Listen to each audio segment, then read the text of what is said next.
sampaikan apa sih sebenarnya dan mengapa ini kita kok ke terumbu karang ini. Dan terumbu karang ini ternyata kalau kita mau jujur, ini sebenarnya jika ini sampai habis, maka kita kelaparan. Apalagi sebagai bangsa pelaut, teman-teman Bugis, teman-teman Indonesia Timur yang memiliki segitiga terumbu karang dunia.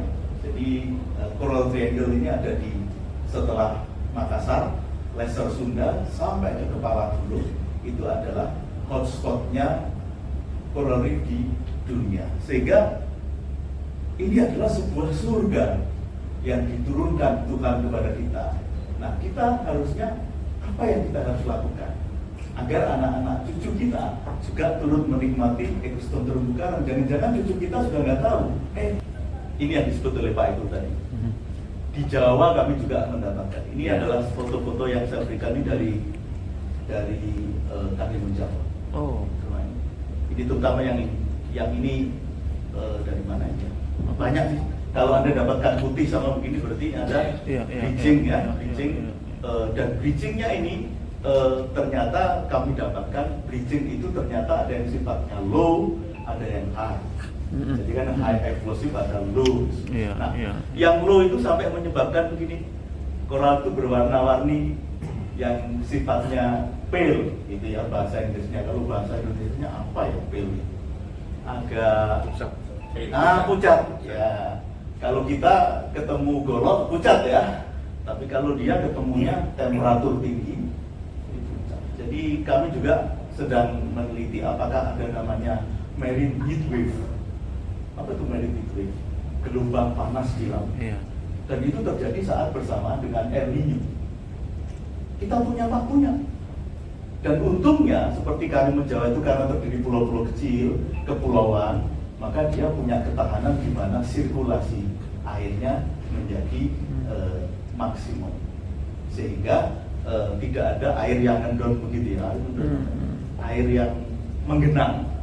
Saya sengaja menunjukkan yang beton karena ini punya satu kelebihan dan juga kekurangan. Kelebihannya karena dia sekaligus sebagai substrat penempelan garam. Kekurangannya adalah kalau tidak bisa melakukan garam deployment-nya akan merusak ekosistem terumbu karang yang masih hidup. Ini juga harus kita mengerti juga. Nah, saya akan restorasi terumbu karang aktif, pendekatannya ini secara sosial, ekonomis, ekologis dan kombinasi keduanya. Ini penelitian ternyata penelitian orang luar, bukan penelitian kita. Mereka menyoroti itu, kita punya begini. Ini adalah sebaran kegiatan-kegiatan restorasi yang menurut Lemon nih. Kalau Bapak Ibu belum termasuk di sini nanti harus didaftarkan. Kita bikin artikel yang lebih luas lagi. Jadi setahu dia ngertinya ada di Papua ini Yayasan Orang Laut, kemudian ada Eco Reef di Manado, kemudian ada Smith ini Mars. Nah, Mars ini masuk nih Pak Sakir, Pak Ipul ya. Ada ini Smith 2021 di mana nih Pak?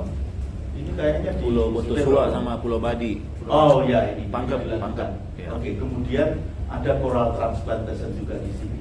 Yayasan Misol tujuannya plastic reduction. Kemudian ada community apa ini? Restoration, Community. Ini dicatat oleh beliau. Ini kami melakukan satu inovasi di Jepara, kami sebut artificial patching. Nanti akan saya ceritakan bagaimana coral artificial patching. Nah, Lemon menyebut bahwa itu disebut dengan desain ekologis pintar, yaitu pendekatan ekologis restorasi terumbu karang berupa penanaman propagul karang dan unit dalam satu konfigurasi yang bertujuan untuk meningkatkan, memaksimalkan kehidupan dan pertumbuhan karang. Sehingga beliau menyebut bahwa menurut desain dan bahan strukturnya ada ribbon, ada eco reef di Sumbawa, ada Mars spider oleh Smith, kemudian yang terakhir menyebut produk yang kami propose di tahun 2015 kami mulai. Nah, ini salah satu dari produk saya ambil dari akunnya Mbak Pariama Hutasoid. Beliau sangat aktif untuk melakukan konservasi karang di Bali dengan metode Mars Python. Saya rasa Pak Ipul juga berada di grup ini, dan baru dengan kelompok atau life form yang sama, yaitu Acroporidae. Tapi bisa dikembangkan dengan yang lainnya. Ini Borobudur ya, Mas? Kita bikin candi di bawah air. Ya. Ini baru inovasi pertama. Jadi nanti 1.0, nanti bisa 2.0, bisa berbeda lagi nanti gambarnya. Ini sangat menantang teman-teman yang teknik structure bisa bahkan kami sudah combine dengan teman-teman di PLTU dengan menggunakan bahan material dari fly ash bottom ash, sehingga tidak menggunakan pasir lagi dan sedikit semen. Jadi itulah, nah ini adalah generasi pertama yang kami lakukan di Pulau Panjang ini. Bapak Ibu bisa lihat ini, sedimennya sangat tinggi, dan dia masih bisa hidup seperti ini karena apa? Karena struktur ini memungkinkan untuk sedimen itu kemudian turun di bawah.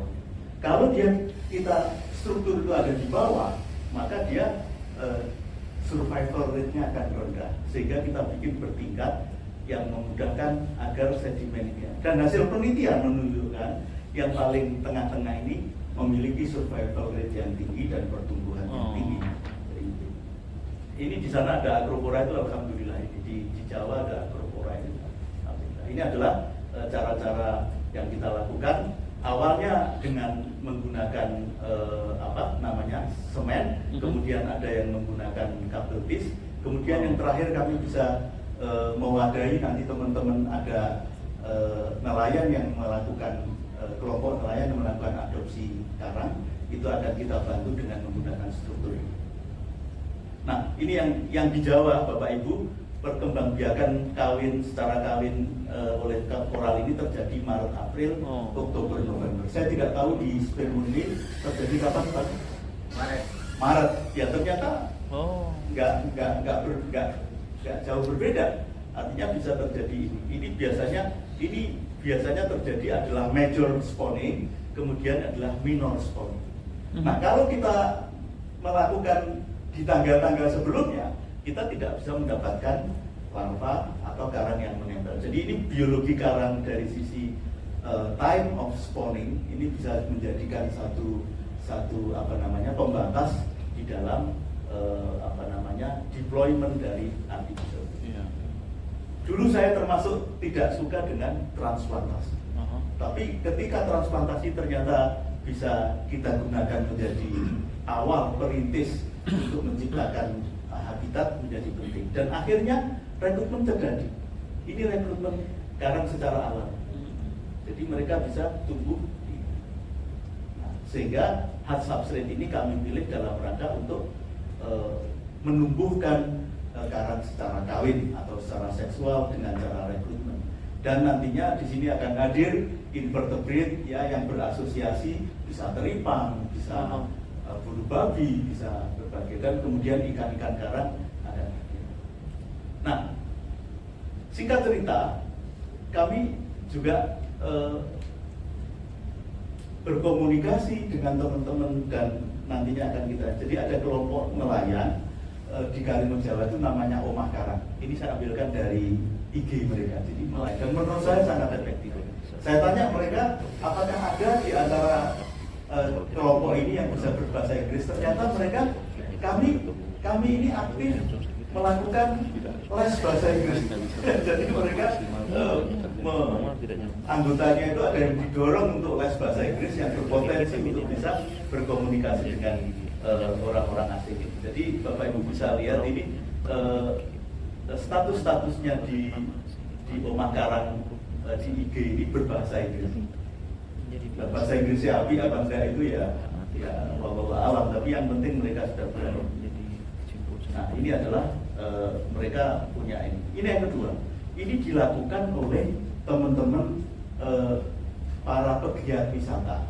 Itu melakukan satu paket wisata konservasi karang yang berupa adoption. Dia dapat baby coral adopt, kemudian dapat foto atau video documentation with your baby coral. Ya, ini yang dijual kan? Itu. Ini saya ambil dari FB-nya Daniel Jackson ini, alumni kelautan yang kemudian menjadi pelopor untuk paket Ini wisata konservasi tidak alam. jalan nanti. Dan ini harusnya kita kembangkan lebih luas lagi. Apalagi nanti kalau Bang Fadli sudah menjadi apa namanya? Ambassador. Ambasador. Iya. Tadi sudah janji komited jadi Wah. will be. Thank you ya Bang ya. Saya di sini deg-degan loh ini. Iya. Kalau bahasa Jawanya merinding. Iya. Ya, artinya apa? Berarti kita disupport oleh masyarakat. Iya. Tidak hanya. Jadi itu nanti tidak cukup kita saja, tapi harus ada yang mendorong yang lainnya, komponen-komponen yang lain. Syukur nanti akan menjadi lagu tersendiri. Iya. Wah, tepuk tangan untuk Bang Fadli ya. Persero di pembangkitan Tanjung Jati B itu bekerja sama di 2015 sampai 2020 untuk meraih best Indonesia Green Award, kemudian dilanjutkan dengan proper match. Saya rasa Pak Sadir sudah tadi diceritakan oleh Pak Romi bahwa itu juga sudah terjadi. Artinya kami tidak hanya melibatkan perusahaan dengan akademisi dan kemudian ada komunitas, tapi juga ada pemerintah, ya pemerintah daerah, pemerintah pusat. Ya kebetulan pada saat itu KLHK juga concern dengan itu, kami juga bersama-sama mereka. Ini adalah teman-teman yang bergerak ikut bersama. Dan yang terakhir, kami punya summer course yang setiap tahun kita lakukan, yang selalu saya laporkan pada bos saya. Bos saya Pak Ipul ini bos saya. Saya laporkan Pak Ipul ini sertifikasi scientific diver for the Japanese student. Di sini summer course Kwanse Gatwin University Japan. Ini kita ajak mereka juga aware terhadap terumbu karang, karena mereka jangan lihat mereka bahwa mereka tahu laut. Ada juga universitas yang ada di daratan nggak tahu mengenai laut, tapi dia senang sekali. Hanya di Karimun Jawa sudah senang. Bagaimana kalau ke Pulau Dua? Senang lagi gitu ya. Kata Pak Kadis tadi, wah Pak bisa 4 hari kalau di sana semula hanya pengen 2 jam jadi 4 hari. Mereka ini datang jauh, paling enggak mereka membayar ke kami itu sekitar 10 sampai 12 juta per orang. Tapi mereka mau datang untuk mendapatkan pengalaman bagaimana menjadi scientific diver di Indonesia. Dan kita sertifikat ini di bawah beliau di ADS internasional, bukan Kadi. Kalau Kadi Mas Fadli namanya. Ya. Jadi itu Bapak Ibu, kami selalu mendorong bagaimana ada stakeholder itu tidak hanya pebisnis, community, dan government. Sure. Akademisi adalah leader. Kalau saya mengumpamakan orkestra, maka dirijen itulah sebenarnya adalah perguruan tinggi. Mengharmonisasi antara government, community, local community, and then businessman. Private sector ya. Ya, dan itu saya rasa beliau itu pakarnya, karena sudah pengalamannya lintas benua ini, sudah sampai ke Oman ya. Wow, sampai ke Oman. Main-main apa? Diundang. Oh, diundang. Diundang sama timnya beliau juga sebenarnya.